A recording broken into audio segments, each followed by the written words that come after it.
Hello बच्चों, चलिए प्रश्न को पढ़ते हैं। 2a प्लस बी प्लस सी से अभिक्रिया कर d प्लस ई का उत्पाद प्राप्त हो रहा है। ये अभिक्रिया a के सापेक्ष प्रथम कोटि, b के सापेक्ष द्वितीय कोटि तथा c के सापेक्ष शून्य कोटि अभिक्रिया है। आपको पहला प्रश्न इसमें पूछा है कि इस अभिक्रिया के लिए अपकलित समीकरण के रूप में वेग नियम दीजिए। और द्वितीय प्रश्न इसमें पूछा है कि ए, बी तथा सी के सांद्रणों को दुगना बढ़ाए जाने पर अभिक्रिया के वेग पर क्या प्रभाव पड़ेगा। तो आइए बच्चों, मुख्य अवधारणा को समझते हुए हम इस प्रश्न को हल करते हैं।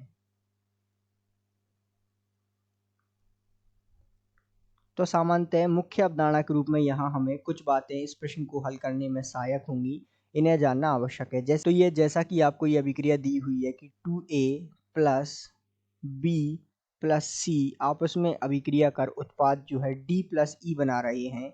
तो इन्हें जो है हल करने के लिए, और यहाँ दिया हुआ है कि a के सापेक्ष ये जो अभिक्रिया है वो प्रथम कोटि की है, b के सापेक्ष ये अभिक्रिया द्वितीय कोटि की है और c के सापेक्ष ये अभिक्रिया शून्य कोटि की है। तो इस प्रश्न को हल करने के लिए मुख्य अवधारणा के रूप में आपको अपकलित समीकरण की आवश्यकता होगी।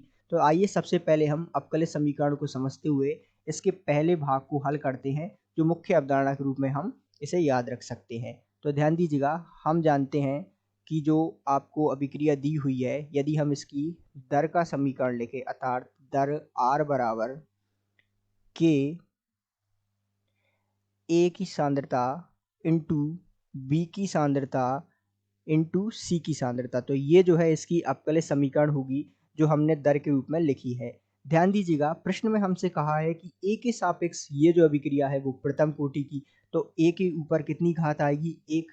बी के सापेक्ष ये द्वितीय कोटि की, तो ये यहाँ 2 आएगी इसके ऊपर घात, और सी के सापेक्ष शून्य कोटि की, तो इसके ऊपर 0 आएगी। तो दर का समीकरण होगा आर बराबर के वेग नियतांक ए की सांद्रता और बी की सांद्रता का जो है वर्ग, और c जो है c की घात 0 है तो इसका मान 1 हो जाएगा। तो ये जो है इसका दर समीकरण, या कहे तो अपकलित दर समीकरण हमने मुख्य अवधारणा के रूप में समझा।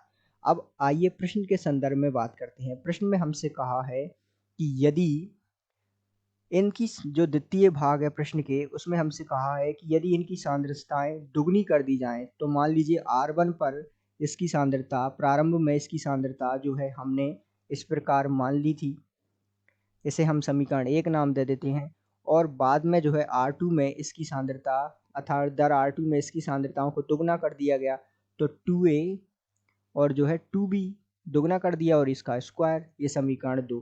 जब हम समीकरण 1 और 2 को हल करते हैं, तो हम 1 और 2 को हल करने पर प्राप्त करते हैं कि जो R2 का मान है वो होगा 8 इंटू R1, अर्थात ये जो दर होगी वो प्रारंभिक दर के 8 गुना हो जाएगी। तो इस प्रकार हमने देखा दोनों भागों को हल करने पर कि इसका अपकलित समीकरण वेग अर्थात अपकलित समीकरण प्राप्त किया, तथा हमने देखा कि इनकी सांद्रताएं या सांद्रणों को दुगना करने पर इसकी जो वेग है वो प्रारंभिक वेग का 8 गुना हो जाएगा। तो इस प्रकार आप इस प्रश्न को विस्तार पूर्वक समझ सकते हैं और हल कर सकते हैं। आशा करते हैं आपको समझ आया होगा। धन्यवाद।